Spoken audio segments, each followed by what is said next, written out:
नासिरनं पैशांसाठी धमकावल्याचा आरोप आदर्शनं केला.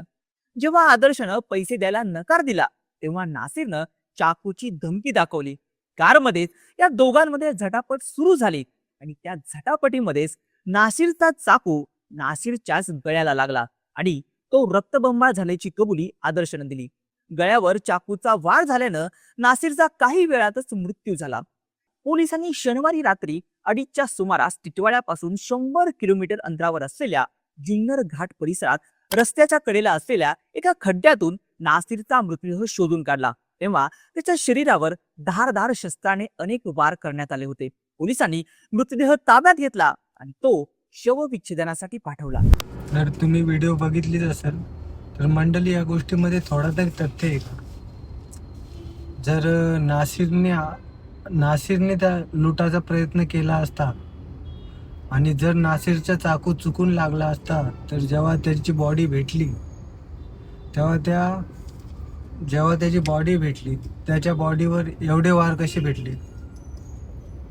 ते पण धारदार शस्त्राचे वार भेटलेले, काही खरचटलेले वगैरे नाही भेटलेले, चाकूचेच वार भेटलेले आहेत अंगावर. त्याची स्टेटमेंट ही साफ चुकीची आहे आदर्शाची. तर पोलिसांनी या गोष्टीची सखोल चौकशी केली पाहिजे आणि योग्य तो निर्णय केला पाहिजे. आणि दुसरी गोष्ट म्हणजे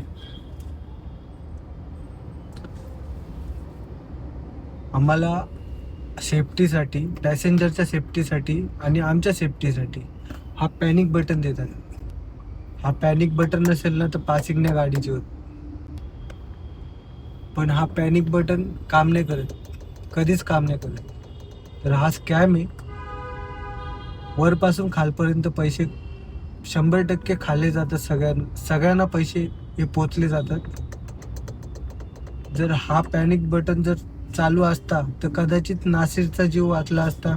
उद्या काय भरोसा, माझ्या बरोबर पण असा होईल, कदाचित दुसऱ्या ड्रायव्हर बरोबर होईल, कदाचित पॅसेंजर बरोबर होईल.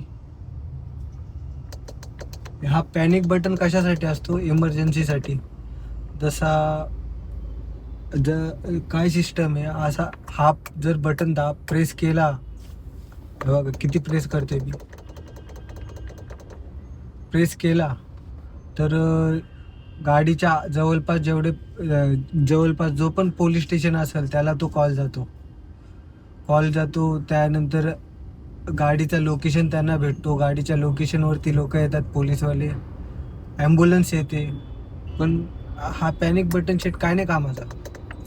तुम्ही कधी ऐकला असेल किंवा तुमच्याबरोबर कधी झाला असेल तर सांगावा का हा पॅनिक बटन दाबला आणि पोलिसांची मदत लगेच भेटली, की ॲम्ब्युलन्सची मदत लगेच भेटलेली.